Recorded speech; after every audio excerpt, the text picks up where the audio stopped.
بسم الله الرحمن الرحیم. راځو مونږ دا درس وایو چې مونږ څنګه کولی شو په پریمیر پرو کې یو ویډیو مونږ فریز کو.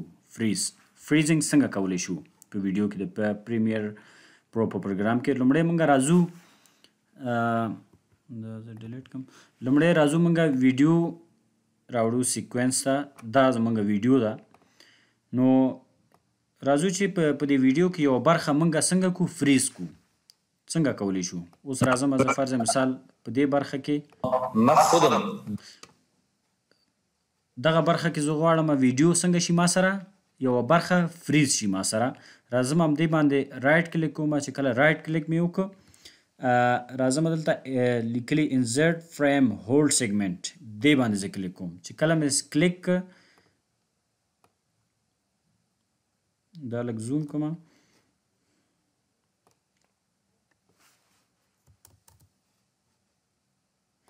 نو چې کله مې کلیک ګورئ دا برخه ما سره څنګه شوه زوم شوه. ډیوریشن تاسې په خپله هم کولی شئ چې کم کړئ یا زیات کړئ. هغه طریقه تاسو ښیمه. دا وګورئ اوس دا څنګه دا فریز شو که نه. ګورئ په دومره ډیوریشن کې دا څنګه شو موږ سره دا فریز شو. زه غواړم چې دا نور ما سره فریز پاتې شي. دا کم دی.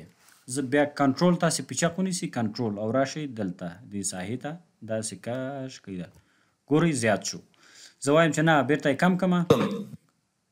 ګورئ زیات شو. زه وایم چې نه دا ډېر زیات یعنې ډیوریشن زیات اخیستی دی. بیخي زیات فریز شوی دی. دا کنټرول پیچک ونیسئ بیرته دا داسې راوړئ دا یې کم کړئ. څنګه شو؟ دا کم شو. دا یوه طریقه. بله طریقې باندې راځم او دې باندې بیا رایټ کلیک وکړئ. دې ځای کې لیکلي دي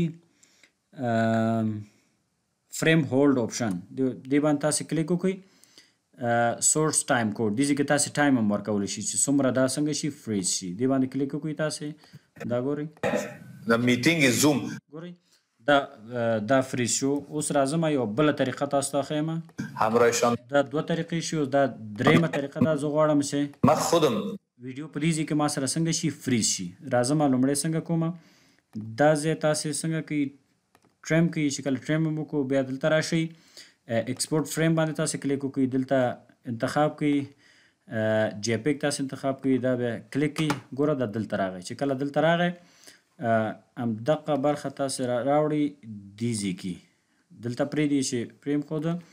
دا بیا څنګه کوي لږ تر دې ساحې پورې دا لرې کوي. دا څنګه شو همدې ځای کې ویډیو څنګه کېږي موږ سره فریز کېږي. دا ګورئ دا تاسې کولی په درې طریقو باندې څنګه کوي فریز یې کوي. او دا کمول زیاتولی هم شي. دا ډېر په اسانه طریقه باندې دا ګورئ داسې کم یې کوي. کم هم کړه دا ورپسې دلته راوړئ. ګورئ په دغه درې طریقو باندې تاسې کولی شئ چې ویډیو څنګه کوي فریز کوي.